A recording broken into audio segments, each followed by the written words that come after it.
Mr. Olney Patt, Jr. He's Executive Director of the Columbia River Intertribal Fish Commission, and he's had that office since 2003. He's also served as chairman of the commission, and he's been a commissioner on that commission since 1995.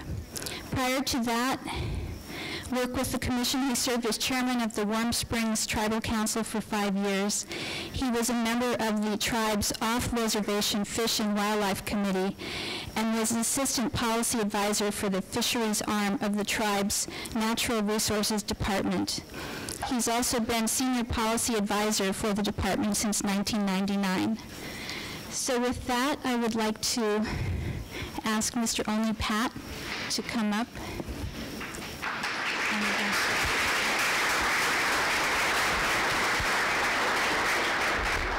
Thank you very much.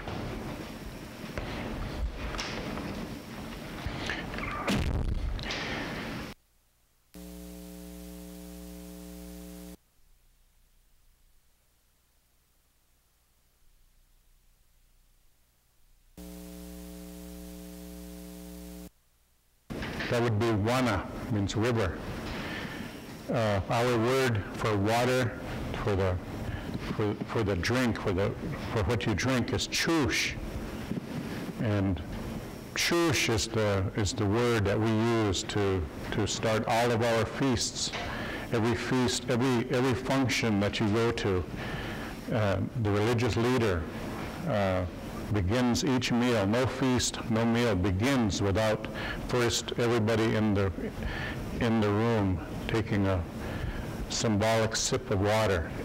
When you walk into the longhouse, every cup at the table will have a 1/4 inch of water in the bottom of it, so that at the beginning of the meal you take a symbolic sip.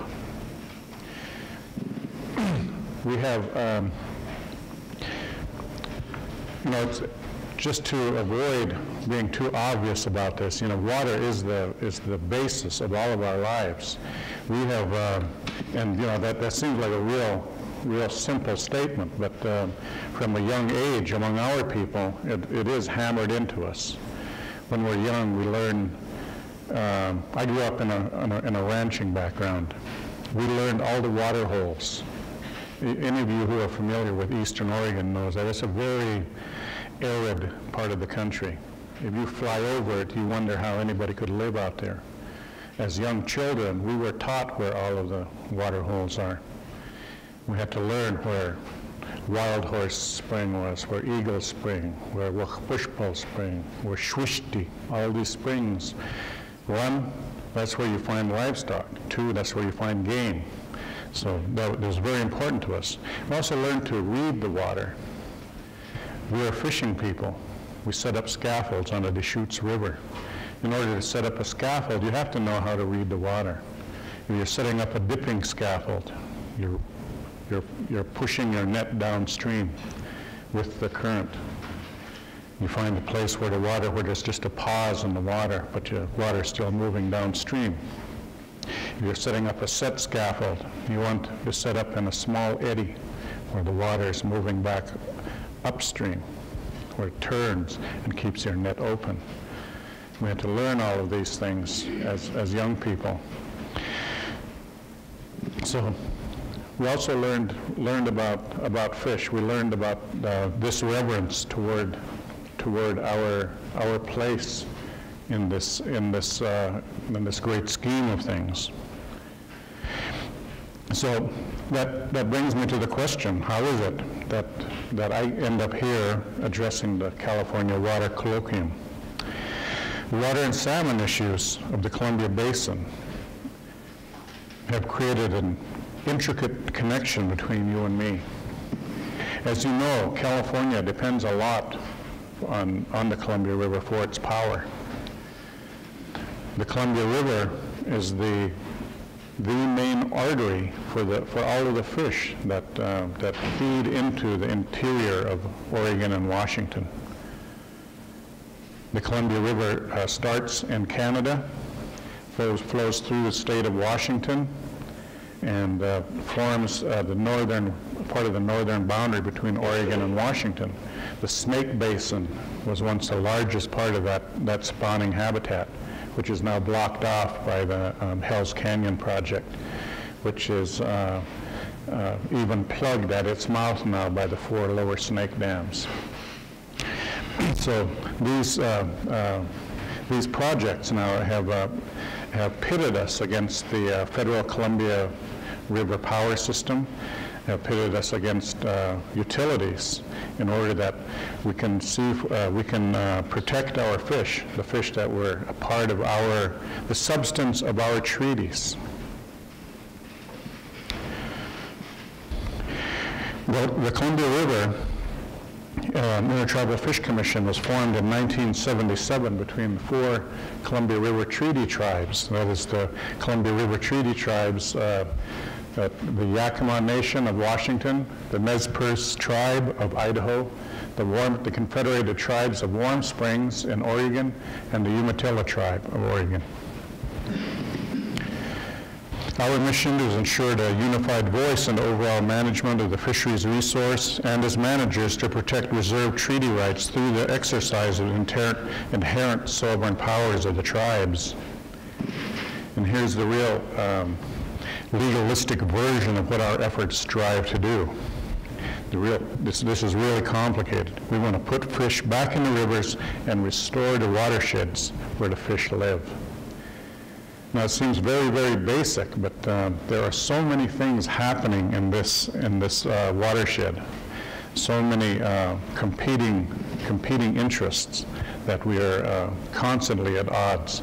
And the tribes, as you see there are 3 shades of blue there. You see the darker blue is the states. The lightest blue is the Columbia Basin. These are all the watersheds that drain into the Columbia River. The medium blue in the middle, with where the reservations are located, are the yellow is the reservations, and the blue around them is the ceded areas. And the ceded areas are those pieces of land that were identified in the treaties. And first of all, they laid out the homeland that the tribe was agreeing to live on.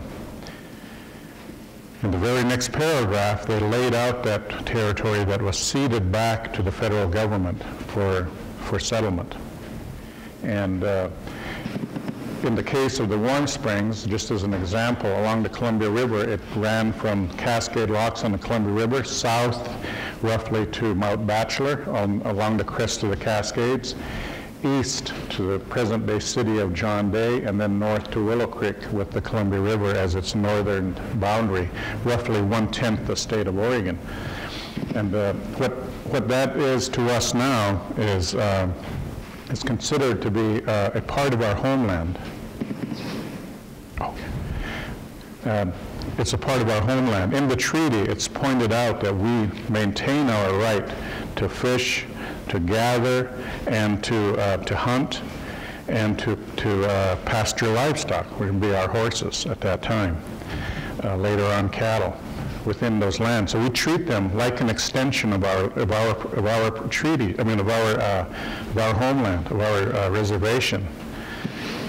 When land management decisions or natural resource management decisions are made within that ceded area, they have to consult with the tribes because of the treaty. The treaty says that we have that right to be there. We have that stake. Of all the states there, Oregon is the one that tends to contest that most vigorously. However, for instance, a while back we had a case where a rancher prevailed upon the Oregon Department of Fish and Wildlife to thin out an elk herd because it was eating his haystacks. Well, that's a treaty resource. That's a part of our food supply. So they couldn't just come in and have people come in and shoot them all down and haul them off. We had a say in that. That extends not only to state lands but to federal lands.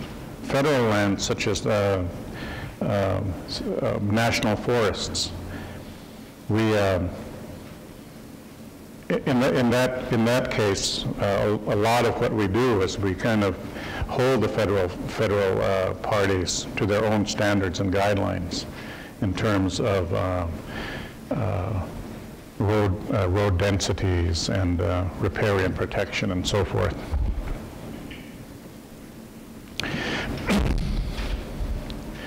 To kind of help bring a little more insight into where the tribes of the Columbia River Intertribal Fish Commission interplay with this present government, I'm going to stretch back in time a bit. Long before written history, the Columbia Basin has been the setting of a unique mountain and desert home, providing a stunning blend of flora and fauna. Over the last 10,000 years, our ancestors adhered to a sacred relationship with the land and waters. Our fate rested in the caring hands of nature as our physical and spiritual well-being depended on natural bounties such as salmon, lamprey, deer, elk, roots, and berries. Nature provided objects and places necessary to freely expressing our religious convictions. Our ancestors practiced the original form of the multiple use on these lands, relying on them for sustenance, spiritual connectivity, and recreation. And this is a carving. It's a fairly famous carving. It's called She Who Watches. It's got a name in Wasco that I can't pronounce. But it's every bit as striking as you see it there. It is not an enhanced photo. It's beautifully carved into a piece of basalt.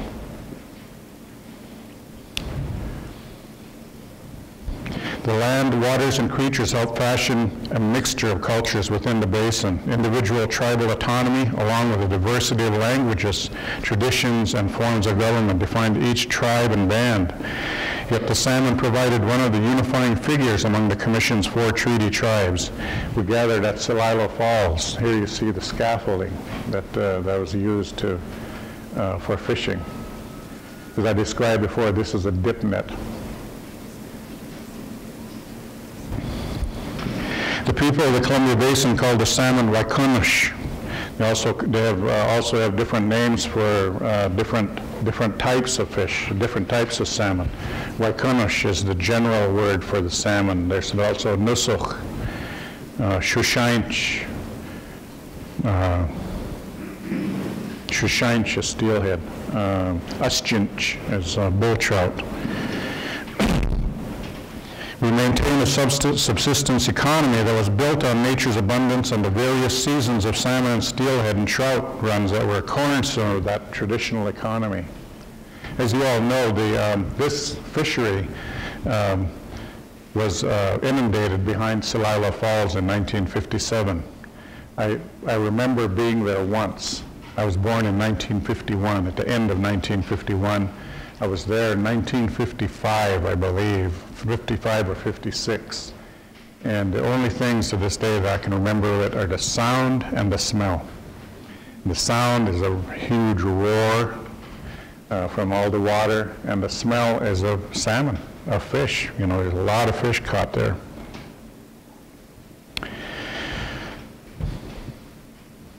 On the heels of Lewis and Clark, oops, sorry, I skipped ahead here. 200 years ago, the United States pioneering spirit made a bold expedition, Lewis and Clark's Corps of Discovery. I should point out that Lewis and Clark came into our country, and probably the only people that they encountered who hadn't encountered Europeans prior would be the Shoshones of the Lemhi River, the Nez Perce, and the Yellowpit band, which would probably be present-day Yakimas along the Tri-Cities of Washington. Well, by the time they reached the mouth of the John Day River, they encountered European goods. They encountered at the mouth of the John Day River copper pots, brass armbands, and further down what they called an indifferent fusee, some sort of firearm, a broadsword, a number of people wearing breeches and hats and so on. These were traded in from the mouth of the Columbia. And but for us, our oral tradition of notes Lewis and Clark almost as a tiny blip. They weren't very good traders. By the time they got out to where we were, they didn't have much left to trade, and they just kind of came and went. But overall, though, I guess they're considered a fairly significant part of that region's history. Our celebration in 2005 is more going to be a sesquicentennial of the treaties that we made. On the heels of Lewis and Clark came a migration of Euro-Americans to the Pacific Northwest. Settlers brought with them their own set of values. They defined a human relationship with the lands and waters. By the 1850s, a wave of migration flooded into the Pacific Northwest. As Daniel Quinn said in his book, Ishmael, life went from a leaver society to a taker society, takers demanding to possess more than they dare leave behind. They felt wiser than nature and thus more capable of ruling the world. As they broke the laws of nature, they also broke the bonds of living within its hands. As they expanded in search of more riches, they desired our lands.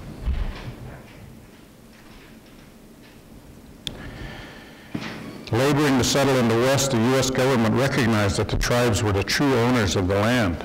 Now, under English law, in order for the government, short of conquering the tribes, in order for them to have true title to the land, they had to establish that chain of title.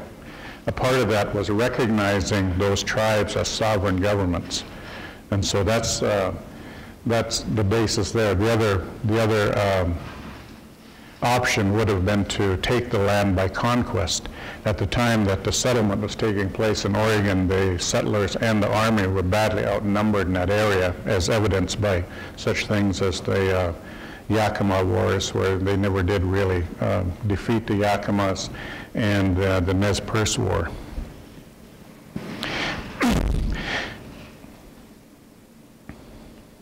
The tribes, on the other hand, could respond by levying considerable losses on the U.S. in terms of human life and the financial burden of a war on the edge of the frontier. Federal policy gave preference to negotiating treaties to establish peaceful relations and to secure tribal lands. Beginning in 1855, leaders of both the U.S. and the Indian nations negotiated as one government to another, embodying solemn pledges to each other in signed treaties. The fact that the U.S. negotiated treaties with tribes recognized the fact that we did possess full sovereign powers. Those powers were inherent, meaning that we possessed them long before the coming of the white man. In comparison, when the states were formed, their sovereign powers were granted to them. Let me note that today Congress has plenary authority over tribes, and we have relinquished some of our sovereign powers, such as the power to declare war on another nation. Treaties exist only between sovereigns. Our treaties can be considered the first land use laws. They guarantee exclusive use of our reservations and expressly reserve off-reservation rights to hunt, gather and pasture livestock on open and unclaimed land, and to take fish at all usual and accustomed places outside the reservation.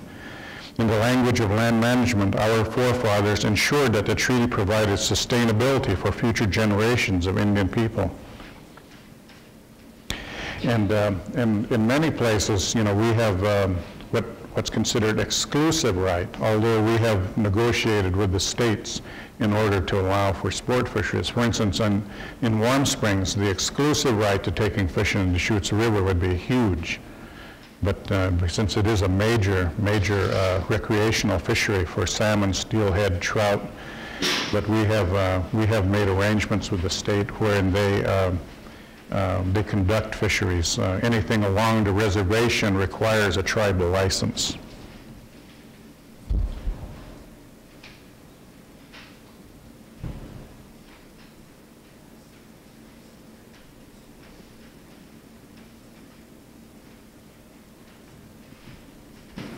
While the treaties expressed noble words on paper, the new settlers largely ignored their promises, and the treaties were broken and rebroken. Issues over river access, fishing license fees, and harvest levels were elevated as far as the U.S. Supreme Court. Repeatedly, the court upheld the tribe's fishing rights. The courts also declared that the Indians' use of the nature's bounty was as necessary to Indians as the air they breathed. In 1978, the legal battles culminated in U.S. v. Oregon when the court ruled that the treaty language secured the tribes a right to harvest a share of each run that passes through tribal fishing areas. And that amount is 50%. 50% of all fish bound for treaty waters. And that came on the heels of U.S. v. Washington, otherwise known as the Bolt decision. The courtroom battles were fought and won to uphold a long-standing way of life which was declared in treaty language. We had long cared for ourselves by taking only what we needed from the land and waters. Our livelihood was under constant threat from policies designed to wrest control and culture from us.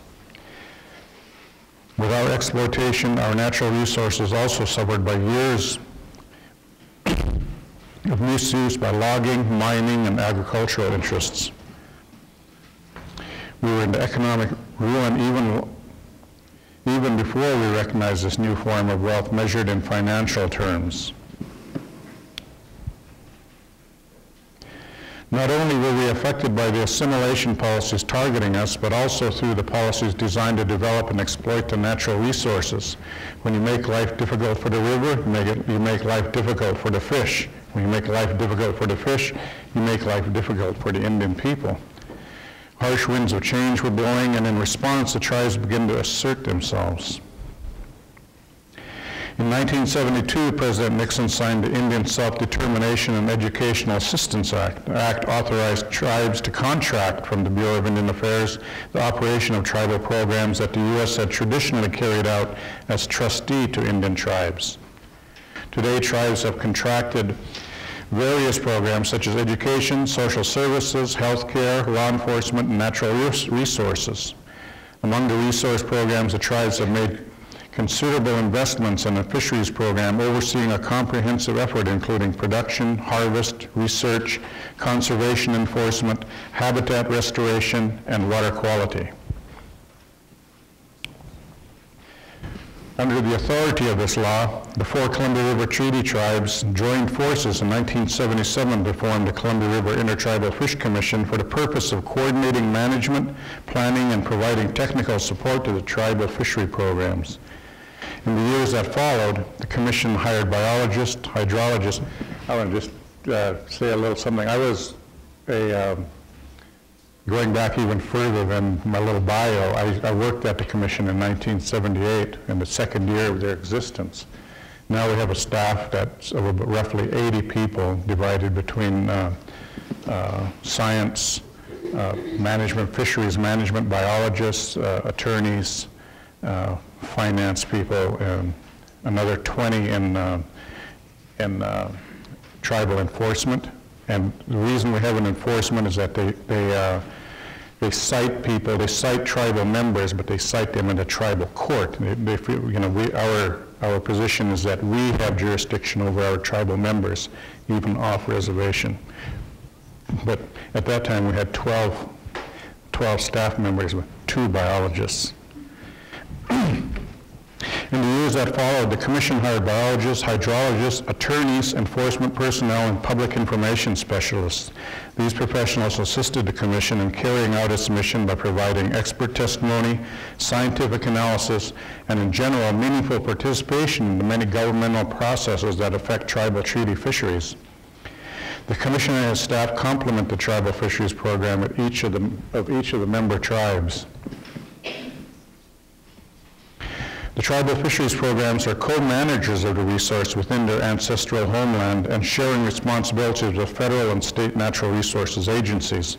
It is important to emphasize here that we are aggressive co-managers on the lands we ceded to the U.S. We still reserve our fundamental rights to access, use, and harvest resources on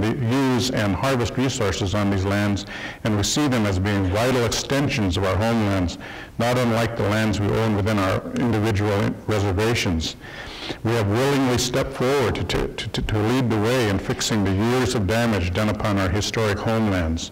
Tribal governments are the oldest, yet ironically, perhaps the most misunderstood governments in this country. Non-Indians question where our authority for on-reservation and off-reservation fisheries programs arises. Many people look at the U.S. Constitution as a guarantee of basic rights, yet few acknowledge that the Constitution also contains obligations, including those affirmed in the treaties the Constitution explicitly protects. And here it says, under the authority of the United States shall be the supreme, or treaties shall be the supreme law of the land. And Elizabeth First, former Congress member, or former member of the House from Oregon, does a training at the Institute of Tribal Government at Portland State University. And one of the first things she brings out is that this is part of their training, that she doesn't know how many people actually really take note of it, but it is brought up that Indian treaties are the law of the land. Tribal governments are secured by the foundations of our inherent sovereign powers and treaty-reserved rights. Recognizing our sovereign powers, the relations between tribal and federal agencies is conducted under a government-to-government relationship. And when the U.S. signed a solemn pledge to protect tribal rights, they created the trust relationship between the tribes and federal government. Now that trust relationship was, I guess, interpreted by Chief Justice Marshall, where he characterized tribes as dependent domestic nations, and so that, and as the U.S. government as a trustee to the ward.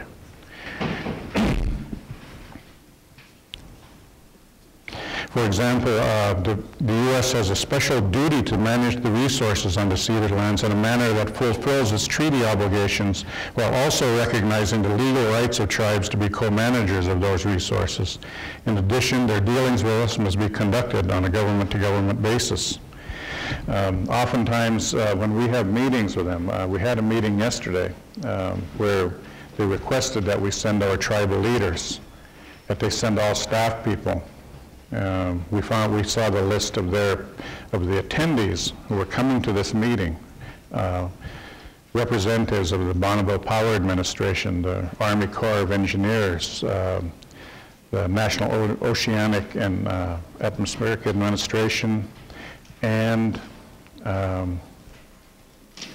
U.S. Fish and Wildlife Service. We saw the list of attendees. We told our governmental representatives to just stay home. We would send staff also. This relationship extends to the Bonneville Power Administration under the Department of Energy. BPA is the federal entity that markets the power from the federal hydropower projects in the Northwest.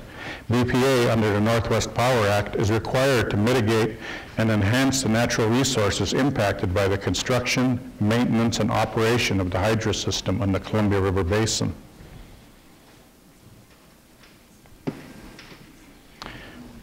Now, BPA has something called their Fish and Wildlife Program. Their Fish and Wildlife Program is designed to mitigate for any losses that the federal Columbia River power system incurs on fish and anadromous resident fish and wildlife in the Columbia Basin, in those areas impacted by these projects. That started out at about 100, well, they said they were spending $430 million a year. It's been capped at about 139 for some time. Of that amount, only a small fraction actually makes it to the ground in terms of projects for riparian fencing, for artificial production, things that actually put fish in the water. Much of it has been siphoned off here. I'm trying to think of a nice way to put it. It's been siphoned off recently for ESA, the Endangered Species Act in the Columbia Basin. The Columbia Basin contains many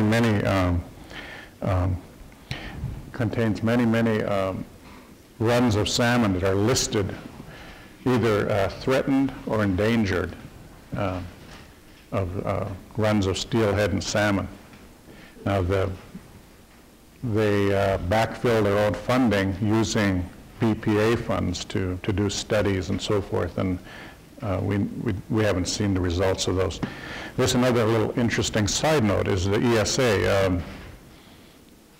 Our view of the ESA is, I don't know what the tension is here in California. In the Pacific Northwest, the tension is that treaty rights versus ESA, which would prevail as a, would this statute or the treaty? We've decided that now is not the time to test that one, you know, given the legal landscape. But in any case, the tribes with their own management plans feel that the ESA sets much too low a bar. And what is that bar? It's delisting of species. You delist a species, you throw them right back into the situation that got them listed in the first place. Our goal is restoration. It's a much higher goal, and it includes what we call the 4 H's. That's hydro, habitat, hatcheries, and harvest management. Thus far, ESA has zeroed in on one of those H's, harvest. They think that by managing harvest, they're going to recover species. That's not going to happen. Summer Chinook have been in the Columbia River have not had a harvest on them since 1964. Well, this year will probably be the first one, or last year was the first one. This will be the second year. We'll probably have a commercial harvest on them this year because they are finally reaching that level. But for 40 years, there was no movement in that with virtually no harvest. So that's not the answer. I think the gains are coming from habitat restoration and in the watersheds. That's just my opinion.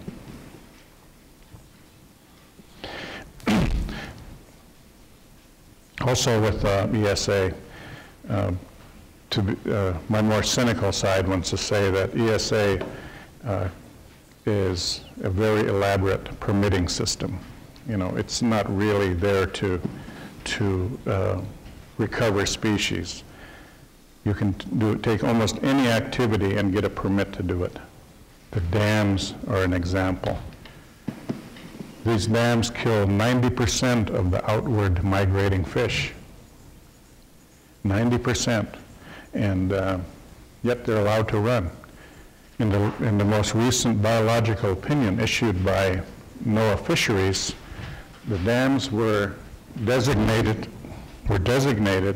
as parts of the natural landscape. They're now part of, well, if the federal judge overseeing this case approves that biological opinion, they will become a part of the environmental baseline. It's like a waterfall or any other natural feature of the river. Needless to say, we're fighting that vigorously.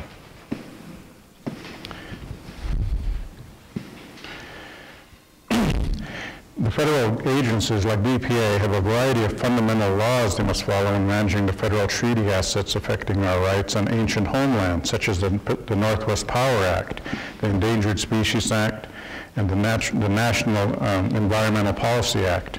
There's another fundamental law that predates any of these acts. Our treaties, where the government owes a substantive duty to protect the resources upon which our treaty rights depend. Water and fish were the substance of our treaties. Our treaty negotiators demanded that we maintain that way of life to the point where we also, there's another phrase in all these treaties that we have the right to go to usual and accustomed fishing stations. We have fishing places that are right near downtown Portland where our tribes travel to set up scaffolds and fish at certain times of the year. In many of the other small tributaries. So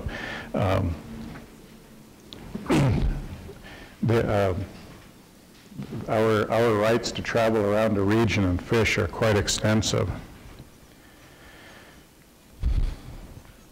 Last winter, BPA and the U.S. Army Corps of Engineers proposed squeezing more power from the Columbia River dams at the expense of hard-fought salmon protections.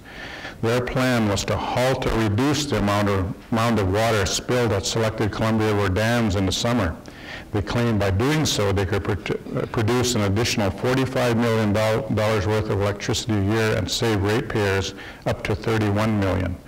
Now, when they first proposed this, the Bonneville Power Administration formed what they called a sounding board, which I was nervous the minute I walked into that meeting because it is mostly utility people. And their charge was to figure out a way either to cut $100 million in costs or save $100 million. And the minute I sat down in there, they were talking about reducing spill at 4 Columbia River dams. They figured by reducing spill during the last 2 weeks of August, or last 2 weeks of July and all of August, they could save $77 million in revenues and at a considerable savings to the ratepayers. This came out to something like $2 a month for ratepayers. The actual savings was much lower, but they had issued this battle cry, which was a public relations nightmare. It was something we had to respond to over and over again. They said they were spending $77 million to save 24 fish. Now, that takes a lot of extrapolation to get to that 24 fish figure. First of all, they had to say these are ESA-listed fish, and they're doing it in out-migrating juveniles and extrapolating to adult equivalents returning. So our view of it was that they were killing hundreds of thousands, if not millions, of out-migrating juveniles that are a part of the overall salmon restoration effort. So our position on it is that we weren't going to take any steps backward. We already had enough of those. We were moving forward with fish restoration, and we wanted to continue that momentum forward. Another interesting phrase that came out of that was no net loss. It's kind of like least common denominator.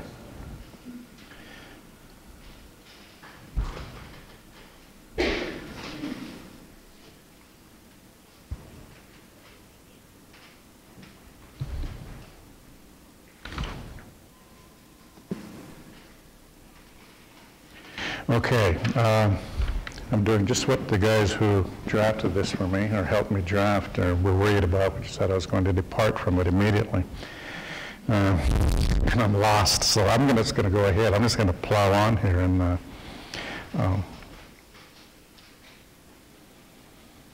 anyway, the BPA had made this proposal the year before. Last year, they pushed it clear to the court, and the court sided with the environmental community, the tribes, and a couple of and Oregon. Oregon weighed in with the against the proposal. Along with the tribes, the state of Oregon took to the courthouse to halt the federal plan. We argued that one of the safest ways to help young salmon downriver past dangerous dam turbines is to maintain summer spill as required in the federal salmon plan to boost survival of threatened and endangered species. Fortunately, in federal court, Judge Ridden sided with the state and tribes and squelched the government proposal. The Federal Power Act requires that the management of the Columbia River system provide for equitable treatment of all beneficial uses. Salmon survival must have equal footing along with hydropower, navigation, recreation, and irrigation. It is important to recognize we cannot measure low-cost power solely in terms of how much a kilowatt of power costs us at the meter.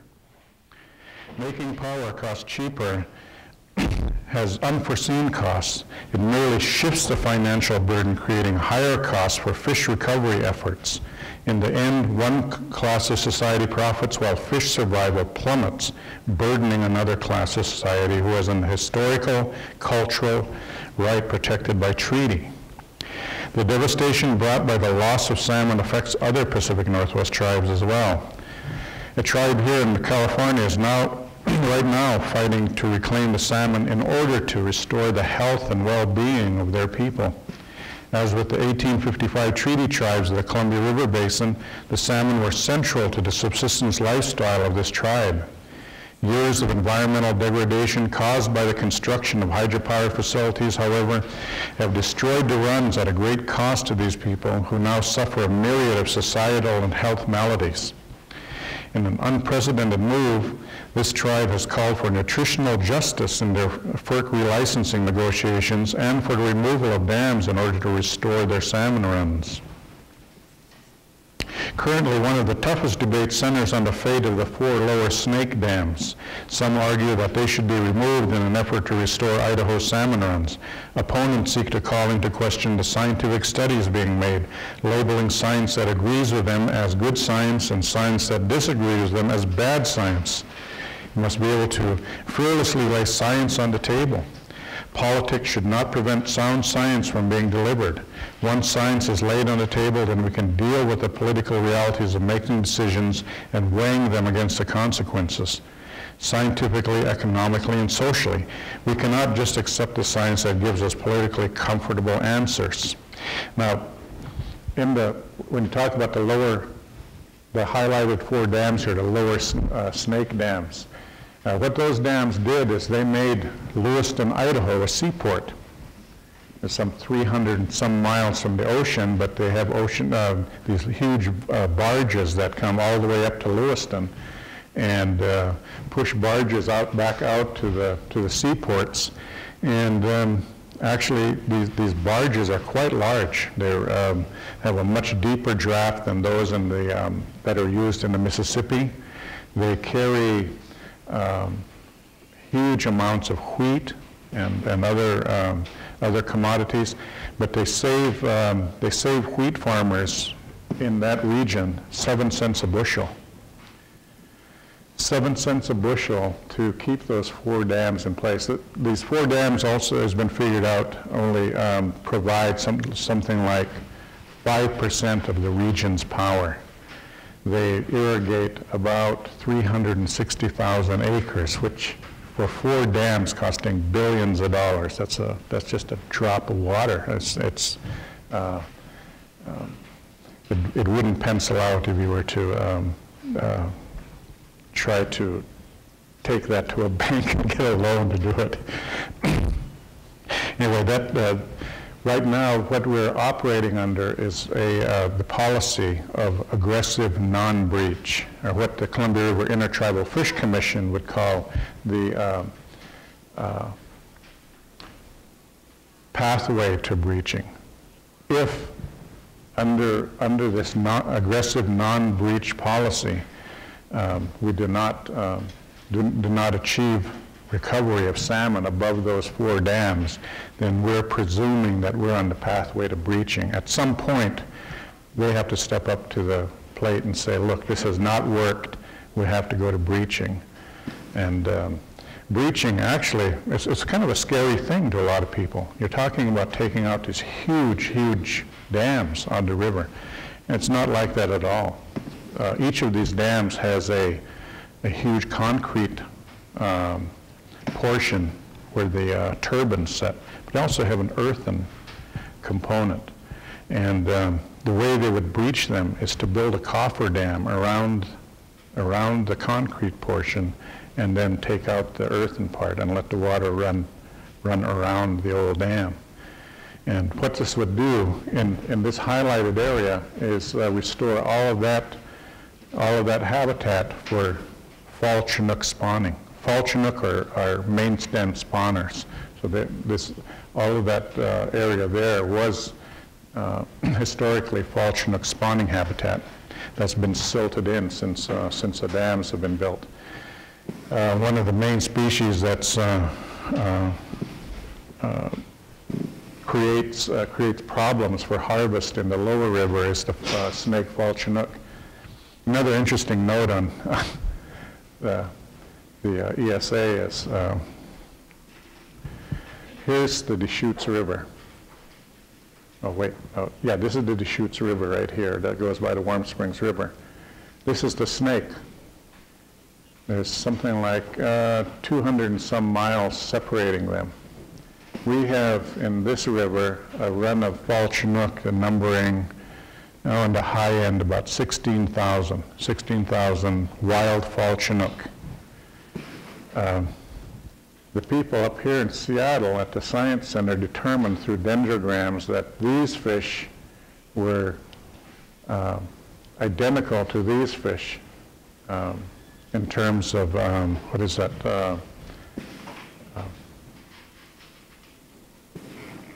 In their genes. I'm blanking on the word. But they were proposing to list these fish as a part of the Snake River ESU. ESU is called an evolutionarily significant unit. So we went to Seattle along with a bunch of very expensive attorneys and all of our technical people and asked some hard questions like, okay, now we have enough fish here to delist these fish, so do they get delisted? No. Okay, will you use these fish to supplement these fish so that you can start to recover them? No, they don't do that. I mean, you have to maintain the purity of that bloodline up there. Well, there was no management objective related to their action. They finally backed off on it after they'd gotten some really bad press in Oregon.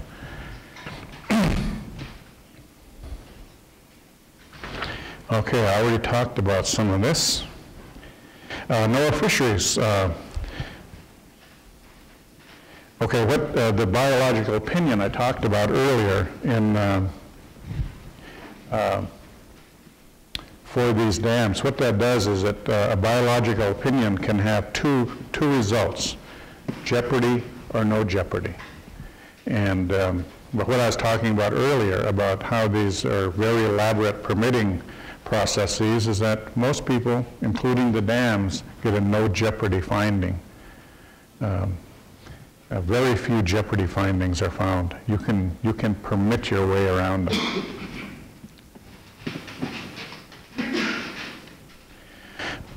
The Commission participates in a variety of intergovernmental processes affecting water quality, fisheries management, habitat protection, and mitigation. During its existence, the Commission has been the initiator of international, national, or local agreements to restore and recover salmon in the basin. Among these agreements are the Pacific Salmon Treaty between the United States and Canada, ratified in 1985, the Fish and Wildlife provisions of the Regional Power Act of 1980, resulting in expenditures of over $1 billion for salmon during the last 15 years. Again, those are skewed. The federal MOU among relevant federal agencies to coordinate salmon recovery in 1996. The Columbia River Fish Management Plan of 1988 that allocated salmon harvests among the tribes in the states of Oregon, Washington, and Idaho. The Columbia Basin Law Enforcement Coordinating Committee initiated in the early 1980s. Unique funding program. Okay, I want to talk a little bit about this, the Columbia River Fish Management Plan. That's just to see how tough these are to renegotiate. This was a plan that regulated harvest on the Columbia River. It was concluded between the federal government, the states of Oregon, Washington, and Idaho, and the 4 Columbia River tribes. One of the great things about this tribe was the dispute resolution process. We had what we called a technical advisory committee that met, and I can't remember a single time when we had disagreement on the numbers, which is important. Anytime you're going to the table to talk about harvest management, you have to have agreement on the numbers. The technical advisory committee was made up of a very good group of people from all of these parties who came to the table, and we had agreement in that area. If there was a dispute, we brought everybody, one representative from each party to a table called the U.S. v. Oregon Policy Committee. If that group could not reach agreement, then it went to dispute resolution, and this whole plan was being administered under the continuing jurisdiction of the Federal District Court under US v. Oregon. So we had about 3 steps. We never left the room without some sort of agreement. This was a good plan. It was lacking a little bit in the production end, where there were too many mays and not enough shalls as far as using artificial production to help restore fish. But all in all, it was a good plan. But I was a commissioner at that time, and when we started renegotiating that in 1997, they're still at the table. They just concluded a 3-year interim plan. But my caution to them was, let's not start negotiating this from the first line. Let's point out all the good things, leave them intact, and then kind of tweak those things that didn't work so well. Well, you know what happened. 7 years and just a 3-year agreement. So it's been quite a process, but it's worth it. You know, we're here for the long run.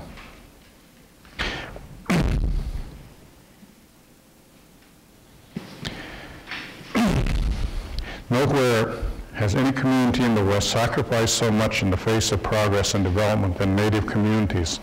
Land was twisted from our grip, along with the abundant natural resources that provided physical and cultural sustenance.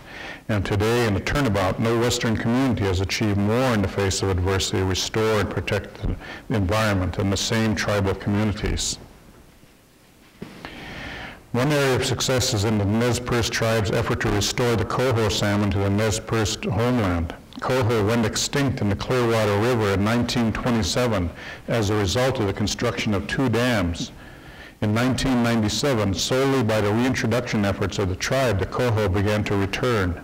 In this effort, the tribe has also joined forces in what is becoming a celebrated project between the tribe, Potlatch Corporation, an industrial forest products company, the local labor union, and area schools to weigh in on coho restoration. Even though we may disagree on the survival of the dams, we found common ground on efforts to return fish to the rivers.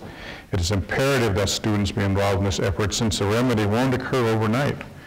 It will be the next generation who will inherit the challenges of our past mistakes, and as this example proves, they will also hopefully inherit a spirit of cooperation. The Yakima Nation in central Washington state operates a unique hatchery system under the philosophy of supplementation. Ironically, they're using a science so old it is like new. They're using nature's wisdom to mimic nature and supplementing the return of harvestable populations of fish. The design and operation of their facility at Colloquium keeps arm's length and the old designs of fish resorts complete with concrete swimming pools and restaurant service. The Yakima Nation is gearing the fish to run the marathon of their lives, and nature has always proven to be the best and most complete training ground. And what they've done at Yakima is that they're instead of just a straight, look like swimming pools type hatcheries, they've got these kinds of ponds here that have water running through them. So the fish are forced to swim against the current. They're in the cobble. They're like what they emerge from, and they're in the water that they'll return to. It isn't treated water or anything. So it's as close to natural as you can get. Plus, they have cover in there. I've seen some demonstrations of how this works, because as they say, they've got the restaurant style and they've got the natural style. If you appear at one of the old style raceways, the fish immediately flock to you because you think it's feeding time. I mean, they all start breaking the surface. As you approach these ones that have overhanging limbs and everything, and the fish take cover, which is what they should do in nature.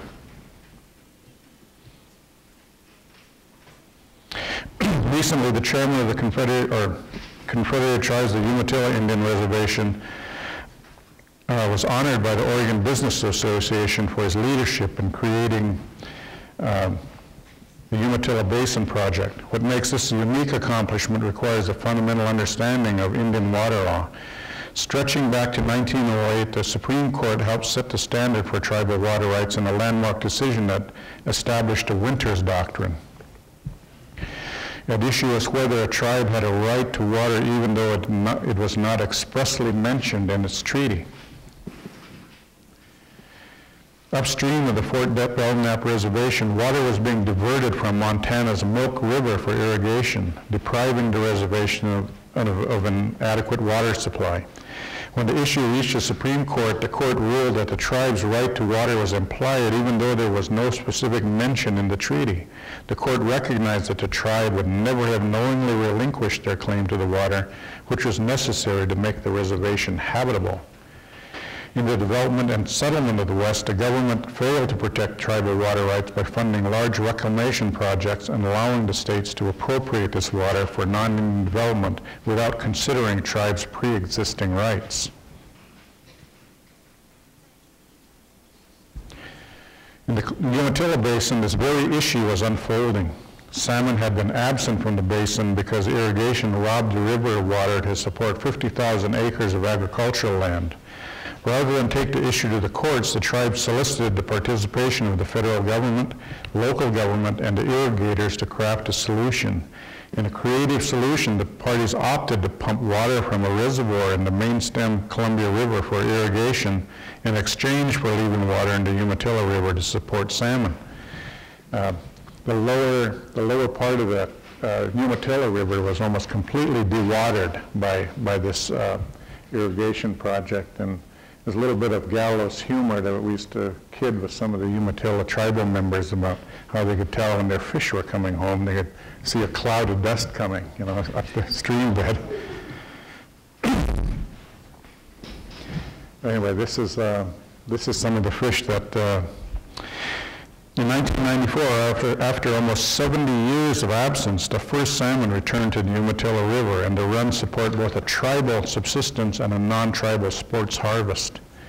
This was an exercise of what Daniel Kemmis refers to as the politics of place, where people begin to acknowledge that what holds them together long enough to discover their power as citizens is their common inhabitation of a single place. Who better to determine their fate than those whose livelihood and culture depends on the river? The other option is to settle differences in court where there arises winners and losers, which tend to fragment our communities. Granted, there are times when we have no alternative, but to turn to the courts, however, we cannot be afraid to take a leap of faith to let negotiations resolve differences. Negotiations and litigation are both challenging paths to take. The only difference is the outcome. Okay, let me like to tell you a little bit about my own homeland. I've come from Central Oregon, beautiful Central Oregon, the Deschutes River. And my own tribe and what they've done to nurture fish within the Deschutes River Basin. The Deschutes River winds its way through the very heart of Oregon. For centuries, the river carried generation after generation of juvenile salmon into the Columbia and out to the Pacific. As adults, the salmon returned with two purposes: to provide sustenance to my people and to renew life in the healing waters of their birth. In our 1855 treaty guaranteed that we could continue our fishing livelihood. Unfortunately, that was jeopardized in 1951 when the Pelton hydroelectric project license was issued by the Federal Power Commission. The 3 dams comprising the project were built over the next 13 years across our life-giving river. About 1/3 of the lands within the Pelton project, including the reservoir, belonged to the tribe, and we received annual rental payments from Portland General Electric. The once bountiful runs of salmon began to plummet as the fish ladders proved challenging to let adults pass the dam to their spawning beds in the river's upper reaches, and the size of the reservoirs in the hydro system stranded juveniles, not allowing them to pass to the sea. Complicating matters was the temperature variations of the major tributaries that converged in the reservoir behind the dam.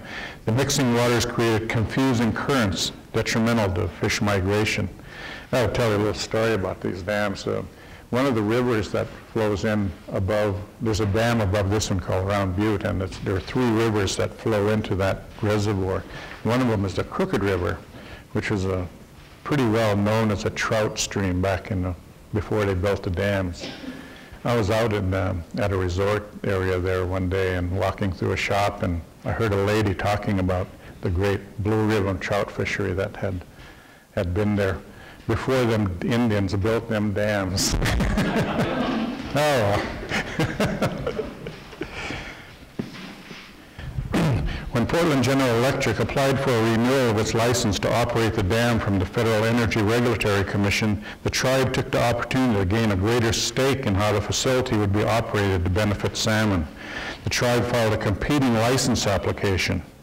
After several years of direct competition, the tribe and PGE entered into settlement negotiations that resulted in a landmark agreement under which the tribe would, over time, acquire from PGE a controlling interest in the Pelton Round Butte project during the term of the next license.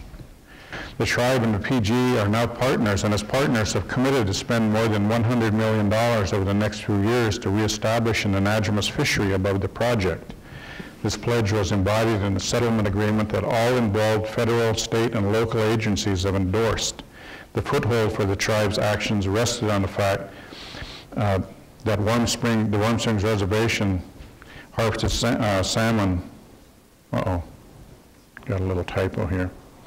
Anyway, I want to talk a little bit about this process. You know, it kind of points out some of the disconnects between state agencies. We were dealing with the Oregon Water Resources Division. On the one hand, as under EPA, we had a TSA, treatment of state, so that we issued our own water quality regs for the dam. On the other hand, we're working with the Oregon Department of Fish and Wildlife, and the two of them came up with different stream flow numbers for the Deschutes River below these projects. The Oregon Department of Fish and Wildlife came up with a stream flow that was greater than the 100-year average. So these strange things happen, and also we had Water Watch and a number of other people jump on board of that. So we were at odds with some of the environmental community there for a while until we were able to show them that at no time in the last 100 years had that stream flow actually taken place. Our efforts extend across our usual and accustomed fishing areas. As I mentioned before, usual and accustomed areas are named in the treaties. This is the city of Portland, and this is looking upstream.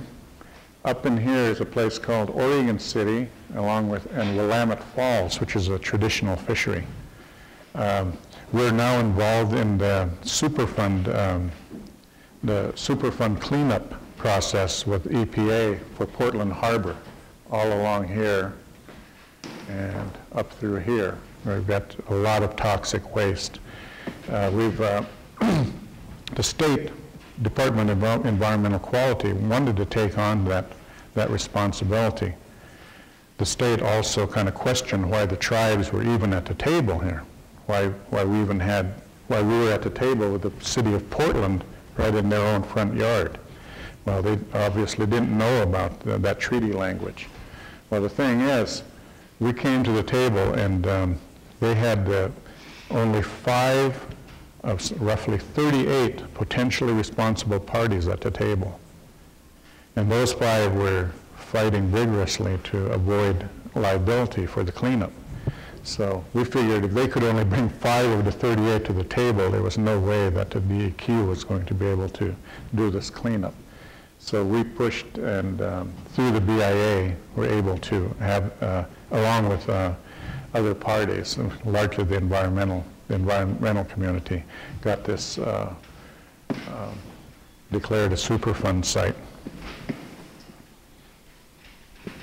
The 2 species that are, or the 3 species that are of interest to us in this watershed are salmon, of course. There's a large salmon run that runs through here up through the Willamette River. Lamprey, I don't know how many of you know what lamprey are, but they're eels. They're about so big around. They look like snakes, and they're a great delicacy among our people. And sturgeon.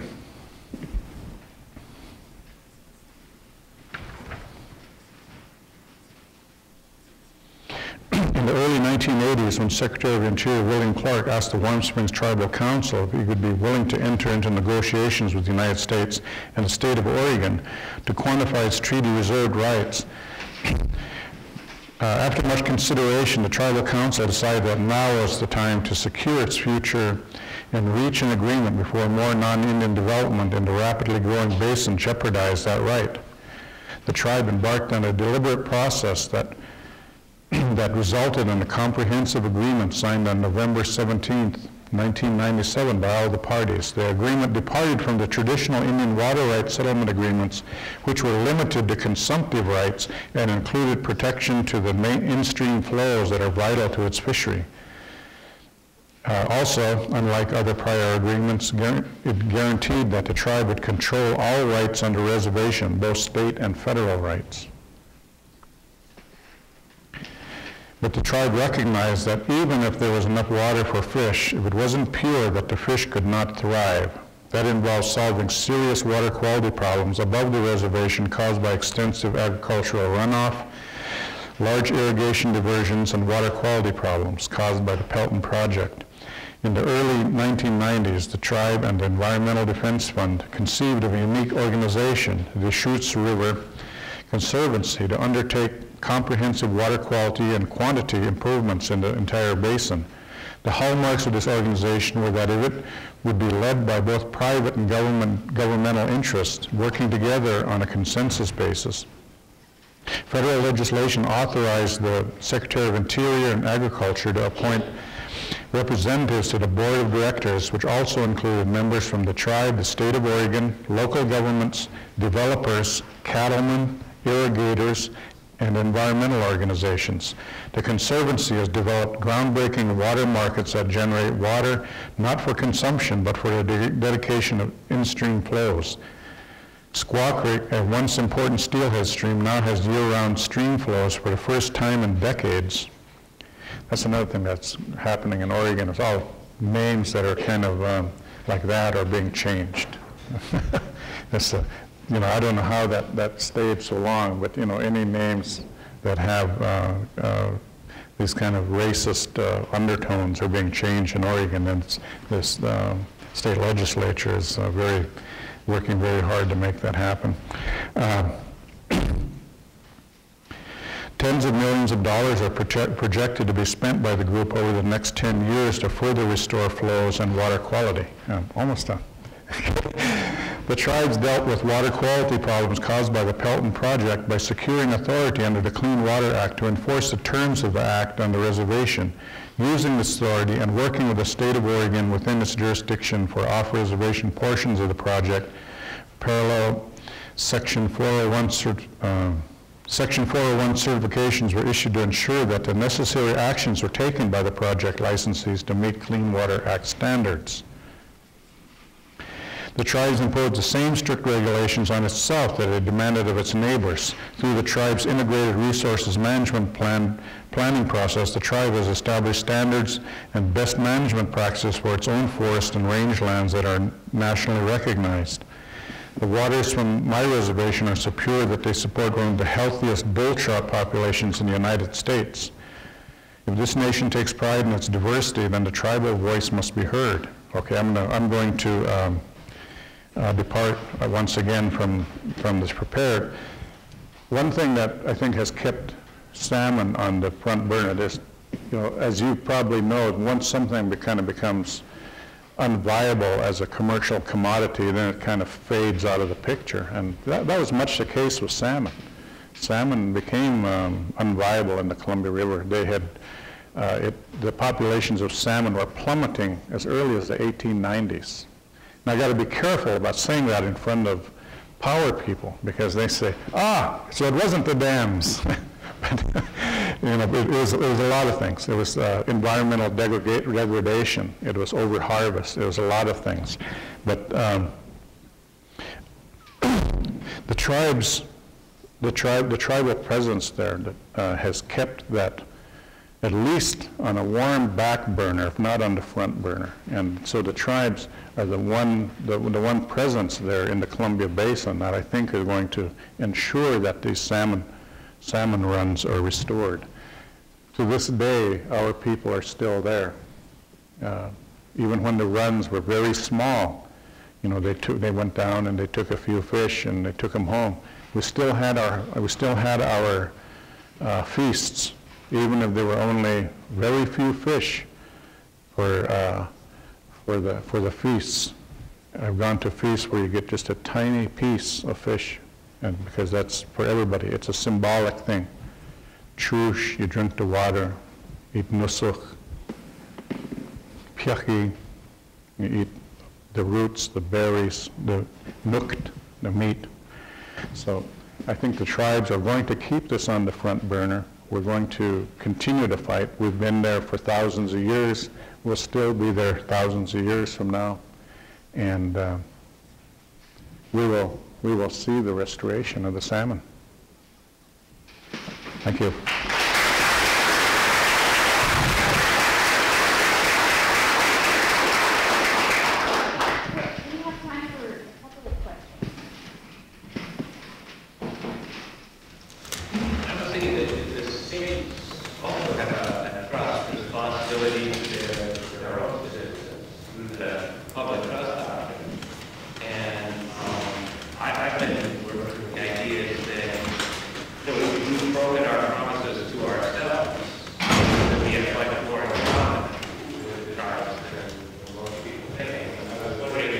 In Oregon, is that idea circulating at all about maybe state trust?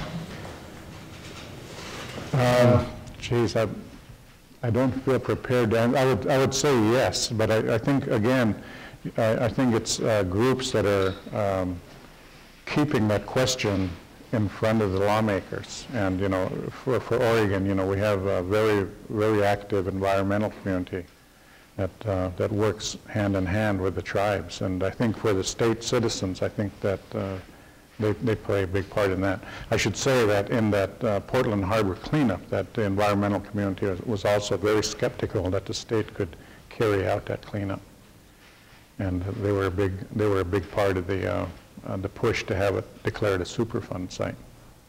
So I think the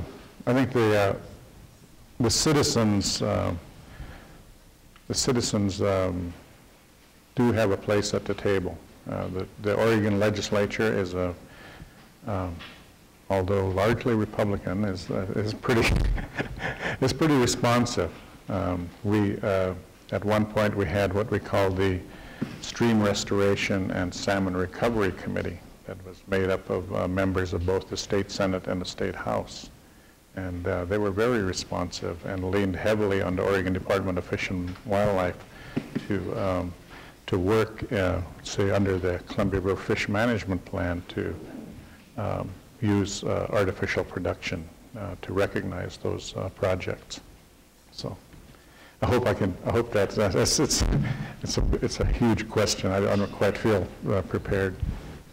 Yeah, I was wondering if you have anything that you might say about this critical habitat reduction, this 80% reduction in critical habitat that's been proposed by the Bush administration? Actually, yes.